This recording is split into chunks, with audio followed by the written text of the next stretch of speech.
अगली खबर का रुख कर लेते हैं। बीजेपी का चाणक्य माने जाने वाले अमित शाह 60 साल के हो गए हैं। अमित शाह भारतीय राज्य के वो चेहरे हैं जिन्होंने देश की सियासत के मायने को नई दिशा दी है। यही वजह है कि उनकी तुलना कई बार सरदार वल्लभ भाई पटेल से भी की जाती है।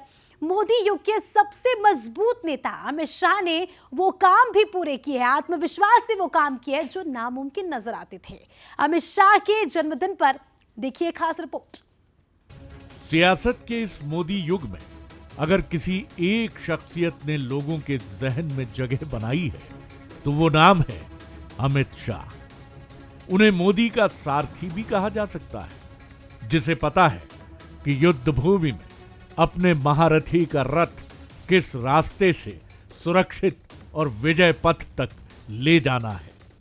सियासत की वर्कशीट पर नरेंद्र मोदी और अमित शाह का ग्राफ लगभग एक ही पॉइंट से ऊपर उठता है और फिर साथ साथ चलते हुए अपने शिखर तक पहुंचता है।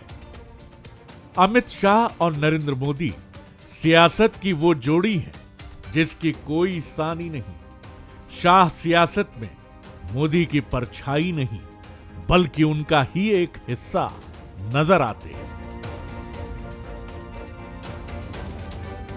अमित शाह कॉलेज के दिनों से ही आरएसएस के साथ जुड़े रहे और 1982 में संघ में ही उनकी मुलाकात नरेंद्र मोदी से हुई। तब शायद किसी ने भी नहीं सोचा होगा कि आने वाले सालों में ये जोड़ी भारतीय राजनीति के इतिहास का एक बहुत मजबूत हस्ताक्षर बनने जा रही है। शाह ने 1983 में संघ से अलग होकर एबीवीपी के साथ अपना सफर शुरू किया। बाद में वो बीजेपी युवा मोर्चा के साथ जुड़े और ward secretary, taluka secretary, state secretary से होते हुए उपाध्यक्ष और महासचिव के पद तक पहुंचे। उनको आज सियासत में चाणक्य का दर्जा दिया जाता है।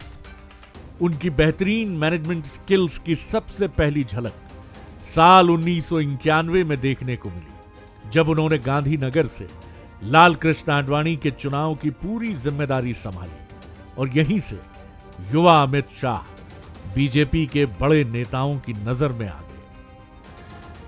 2002 से 2014 तक मोदी और शाह की जोड़ी गुजरात को गढ़ती रही, लेकिन किस्मत ने दोनों के लिए और भी बड़े टारगेट तय कर रखे थे।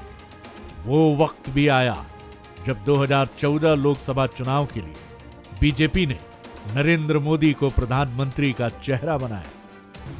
इधर मोदी पीएम फेस बने और इसी के साथ शाह का नया मिशन शुरू हो गया। उन्हें देश में सबसे अधिक लोकसभा सीटों वाले सूबे उत्तर प्रदेश की जिम्मेदारी सौंपी गई। यूपी में अमित शाह ने सियासत की बिसात पर ऐसी गोटी जमाई कि बीजेपी ने यहां 78 सीटें जीती। यूपी की बम्पर जीत ने नरेंद्र मोदी को पीएम बनवाने में सबसे अहम भूमिका निभाई। चुनाव के फौरन बाद यूपी फतेह का इनाम भी अमित शाह को मिला। उन्हें बीजेपी का राष्ट्रीय अध्यक्ष पद सौंप दिया गया। साल 2019 में लोकसभा चुनाव में मिली बम्पर सफलता के बाद बीजेपी और बड़ी ताकत के साथ सत्ता में वापस लौटी। मोदी फिर देश के प्रधानमंत्री बने। इस बार अमित शाह का कद और बढ़ा। उन्हें मोदी सरकार में गृह मंत्री की जिम्मेदारी दी गई।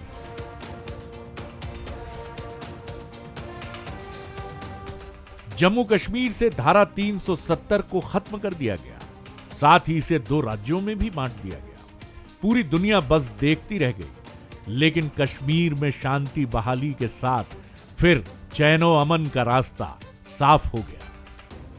कुछ अरसे पहले जब बंसल न्यूज़ ने उनसे बातचीत की थी तो हमने उनसे पूछा था कि आप यानी भारतीय जनता पार्टी जब डिसीजन लेती है तो ऐसा लगता है कि बहुत बड़े और कड़े फैसले लेती है और कई बार अपने राजनीतिक भविष्य के बारे में भी नहीं सोचती है।